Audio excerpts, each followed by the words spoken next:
sometimes this culture has like a one-track way of thinking. You ever feel like you're being shoved into a cattle chute? Like everybody has got to do this, or you're not a valid human being, or you're not a person to be honored or respected. I'm saying, you could stop the line and say, I'm getting out of it. I mean, we are free to create our own world.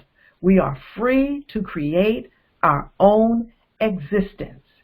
If we don't do that, someone else will.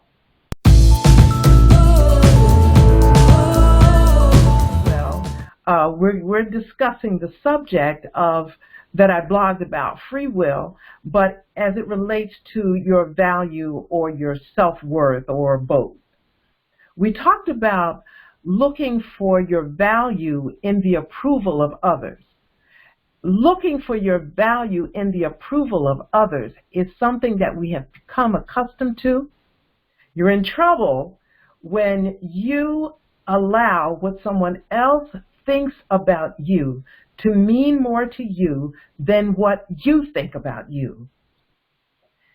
Don't feel bad. There are a lot of people in trouble. The good news is you got me.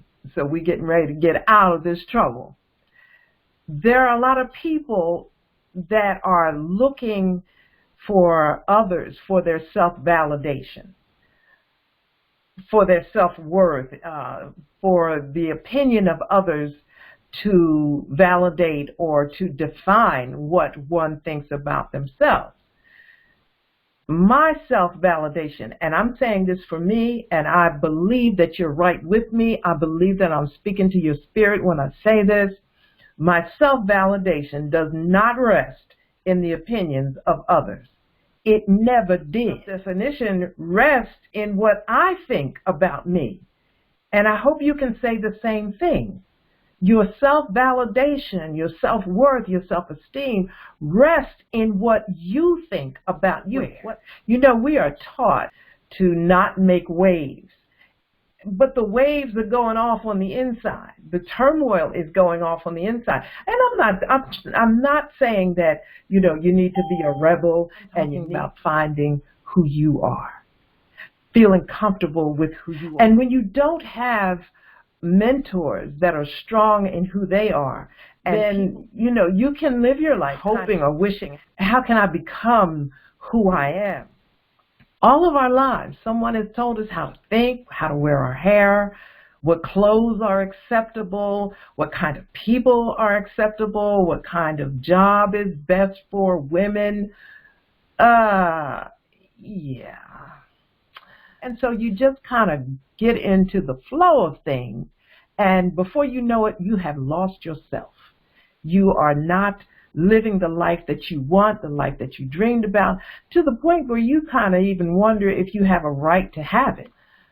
So if you dare to deviate from the rules that were set aside, if you dared to step out of the box, well, you were punished. Fine. You might get punished by being ostracized or left out, or rejected in some way. Well, let me ask you this about that. Who's making the rules? Let me give you a little short story. When I was in junior high school, and I'm dating myself, but everybody knows how old I am. When I was in junior high school, that was when they had home economics for girls and mechanical drawing and those kind of things for the boys. And so I did my home economics thing in the 7th grade. I learned how to do the cooking and set the table and how to make a dress and how to sew a hem and how to sew a button. And here they come with home economics in the 8th grade. I didn't want to do it. I had enough of it. So I went home and told my mother, I wanted to be in mechanical drawing. That's where I was drawn. That's what I wanted to do. And the rules said that regardless of your gift, your talents and abilities, you cannot take mechanical drawing because only the boys do that. I applaud my mother. She took a day off from work and she went to that school and she wanted to know why her daughter could not be in the mechanical drawing class where she had skills, ability, and gifts from her father who did the same kind of thing, why she couldn't be in it. When my mother left that school that day, her little girl, me, was in mechanical drawing where I stayed for 2 years. Maybe that's why I don't cook so good right now. Whatever. The point is, my mother fought for me to do what was natural and what I had a gift and a talent for. She didn't let the rules decide what her child was going to do. How we don't know the power of the choices that we have, the freedom that we have to make choices in our lives. We have allowed or given or abdicated the responsibility for taking the controls of our lives. We've given that away to other people. For me, it was critical because I have a daughter, and I knew that I have 2 sons and a daughter. I knew the boys were going to be all right. Yes, I loved them, and I nurtured them, and I taught them, and I gave them all I could give them. I believe in the Bible that mothers made kings. Yes. And I poured into them with that. But I also knew that my little girl was going to have a difficult time in this patriarchal society, in this man's world. And so it became important to me to be as strong and purposeful as I could be about myself, so that the one female role model that she had in her life until she went out in the world and saw others was me. I had to get it right. Did I get it right all the time? Of course not. But I put in her spirit that God created you in His image. You have creative power, and if you give it over to somebody else, it's a roll of the dice that it's going to come out the way you want it. It's going to come out the way somebody else wants it. Yes, you give up your power to somebody else, they're going to work it their way. I ain't mad at nobody. I'm just saying. Did you know that you have always been free to receive what has been thrown at you or not receive it? Did you know that you could think whatever you want to think and do whatever you want to do? Yeah, somebody's telling me, no, you can't. But yeah, you do. You are free. You don't need anybody's permission to do what you want to do. Now, there are some bullet points under that. I just gave you a headline. We're still going. We're not finished. I'm not telling anybody what you should do and what you should believe. I'm simply setting the table. You see, you don't have free will unless the table is set. When you go to a restaurant and they give you a menu, you are free to choose anything on the menu. But if you don't have a menu and people just hand you the food and then you just keep eating it and eating it and eating it, you forget to ask if I have any choices. Your world gets smaller and smaller. And what I'm saying to you is that the free will that is God-given to us has been suppressed. And you are free to choose or not to choose. Isn't that interesting? Because some people don't even know that they have the freedom to choose or not to choose. So if you make a decision that's an unpopular decision, it's your right to make it. But it is also other people's right to have their feelings about it. So just because we have a right doesn't shut other people down. No, it does not. They have a right to feel however they want to feel.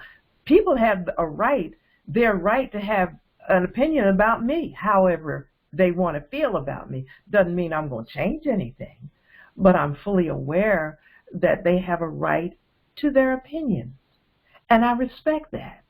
And if it rubs me the wrong way, I keep it moving. I don't feel like I have to change people's minds about things. I am free to be me. If you don't like it, I'll move over there. I keep on going, because guess what? I found out. If you don't like me, somebody else will, and probably be 2, 3 somebody else's. I mean, you have to respect yourself enough to know that if you're doing no harm to anyone else, then what's the problem? I'm big on exercising the freedoms that God gave me. Life is about this long. It's short. Before you know it, it's over. It starts getting over the moment we get here. It's almost over. We have to take control of the little bit of life space that we have. At the end, we can't blame anybody else for anything that we missed because we didn't exercise the freedom of choice that we have. In exercising free will and becoming who we are or who we're supposed to be or who God created us to be is accepting the responsibility for who we are right now and how we got this way. And now I talked about aunts and uncles and things that people said, but the bottom line is we are free moral agents. We make the choice. And if we made choices that did not serve us in the past, then we have the right to make a different choice now. If you made a choice that did not serve you well in the past, you have a right to make a different choice now. You are free to choose the kind of person you want to be. You are free to choose the personality that you have. Don't buy this thing about genetically, I'm like this because my mother was like that and my grandmother and my uncle was this way. Listen, you can change anything. You're free to be a grumpy person. You're free to be a kind person. You're free to be a nasty person. You're free to do whatever you want. You can decide if you want to be loving and generous, or you can decide that you want to be, well, you know what I'm saying. You can decide you can be any way you want. Just because the folks around you have been nasty don't mean you have to be nasty. We're free to choose who we want to be. We're free to choose who we like to be around. We are free to choose who we love. Oh, yeah. We are free to do that. Now, let me say something about that. The deal is this. Our freedom is ours, yes, but also it is our responsibility. So some of the choices that we make, that we're free to make, that we have every right to make, we also have to live with. That doesn't mean that you need to not do it because it's difficult. It means do it and know that it will be difficult, whatever that choice might be. When we lay down at night, we need to be able to have peace of mind that we did the best for ourselves. We made the best choices. They're not always the easiest choices. That is not the point. The point is that you take control of your life and make your choice the best choice. We are responsible for this life that God has given us. This is all we have. We are responsible for this, not somebody else. And if we turn the reins of our free will over to somebody else to make the choices about how we are treated and what we do, it is our fault because we have free will to make the choices that are best for ourselves, that are best for our family, best for our children, best for our future. So when you begin to feel your back pushed against the wall, and I want you to remember who you are, who created you, how you were created. Because once you realize that you have the absolute freedom to make choice and the power to do it, there's no stopping.